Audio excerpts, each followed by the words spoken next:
Have you ever felt stuck? Like you're working hard but not getting anywhere? I know that feeling.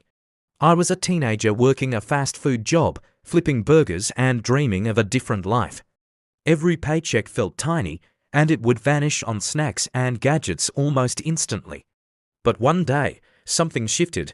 I looked at that hard-earned $100 bill in my hand. My friends were planning a big night out, but I decided to do something different. I decided to save it. That $100 became the first brick in what would eventually become my empire. It wasn't about the money itself, it was about the change in mindset. It was the moment I chose my future over a fleeting moment of fun. That $100 sat in a jar for a while, a constant reminder of my new goal. I started devouring everything I could find about making money online. I read blogs, watched countless videos, and joined forums. The world of e-commerce and digital marketing seemed like a huge, intimidating puzzle. I saw people talking about dropshipping, affiliate marketing, creating content. It was overwhelming, but I knew I had to start somewhere. My first idea, selling custom phone cases. It sounded easy enough. I spent $20 of my precious savings on a few blank cases and some art supplies. I was so excited, I spent hours designing them, took what I thought were amazing photos on my old phone, and listed them online. And then, nothing, crickets, days turned into weeks, and not a single sale. I was crushed. My grand business plan was a total failure. It felt like I had just wasted my time and money. I could have just spent that $20 on pizza and had a better time. Doubt started creeping in. Maybe I wasn't cut out for this.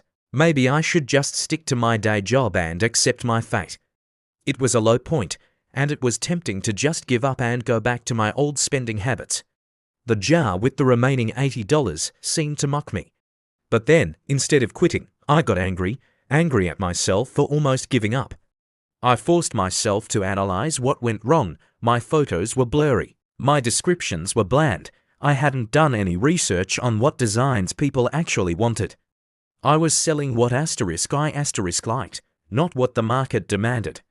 It was a tough pill to swallow, but it was the most valuable lesson I could have learned. Failure isn't the end, it's feedback. It's a roadmap showing you exactly what not to do next time. So, I took a deep breath and decided to try again, but this time, smarter. With my remaining $80, I pivoted. I spent hours researching trending products with low startup costs. I stumbled upon the world of print-on-demand t-shirts. The beauty of it was that I didn't need to hold any inventory. I could create designs, and a company would print and ship the shirt only after a customer placed an order. This minimized my risk dramatically. I invested about $30 in a simple online design tool and spent the rest, about $50, on a small, targeted social media ad campaign. I didn't just guess this time, I researched my target audience, their interests, and what kind of humor they responded to. My first sale came a few days later. I'll never forget the notification popping up on my phone. It was only a few dollars in profit, but it felt like I had won the lottery. It was proof that my idea could work. That first sale lit a fire in me. I reinvested every single dollar of profit back into the business. More designs, more ads. I tested everything, different slogans, different colors, different ad copy. Some ideas flopped, just like my phone cases, but others took off. I had one quirky design about cats that went viral in a small online community. Suddenly, I was making a few $100s a week. It felt surreal. Soon, the income from my t-shirt business surpassed my paycheck from the fast food job. The day I walked in and handed in my notice was one of the proudest moments of my life. I wasn't just a kid flipping burgers anymore. I was a business owner, but I knew this was just the beginning. The t-shirt business was great, but I saw its limitations. I wanted to build something bigger, something with a real brand and a loyal community. I started saving aggressively, putting aside a large portion of my profits. I continued to live like I was still broke, driving the same old car and living with my parents. My friends were buying new cars and going on fancy vacations. It was tempting to join them, but I kept my eyes on the bigger prize. With a solid chunk of savings, I decided to take my next big leap. I had learned so much about e-commerce, branding, and digital marketing from my t-shirt hustle. I identified a new niche: high-quality, sustainable accessories for remote workers. It was a growing market, and I felt a personal connection to it. This time, I didn't just jump in, I spent 6 months on research and development. I sourced materials, found a reliable manufacturer, and designed a small, curated product line. I used my savings to place my first real inventory order. It was terrifying, writing a check for thousands of dollars. It was all the money I had saved. All the risk was on me.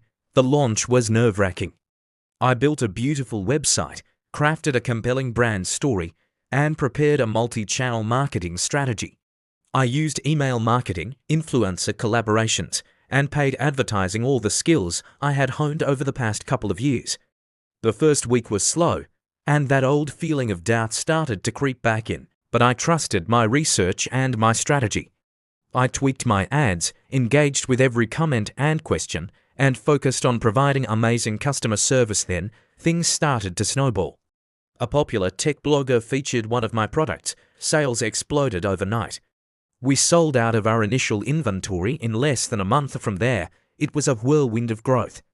I hired my first employee to help with customer service and shipping, then a second and a third. We moved from my parents' garage to a small office, and then to a larger warehouse. We expanded our product line, always listening to customer feedback. There were endless challenges: supply chain issues, hiring mistakes, fierce competition. Every day brought a new problem to solve.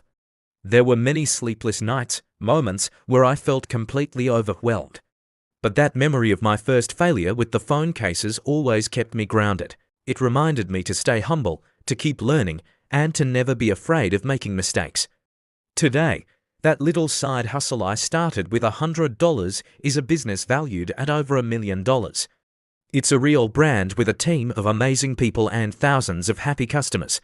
Looking back, it's not the money that I'm most proud of, it's the journey. It's the resilience I built, the skills I learned, and the person I became along the way. It all started with a simple choice: to save that $100 instead of spending it. To invest in myself and my future. If you're feeling stuck right now, remember my story. Start small, learn from your failures, be persistent. Your $100 moment could be waiting for you right now. What will you do with it?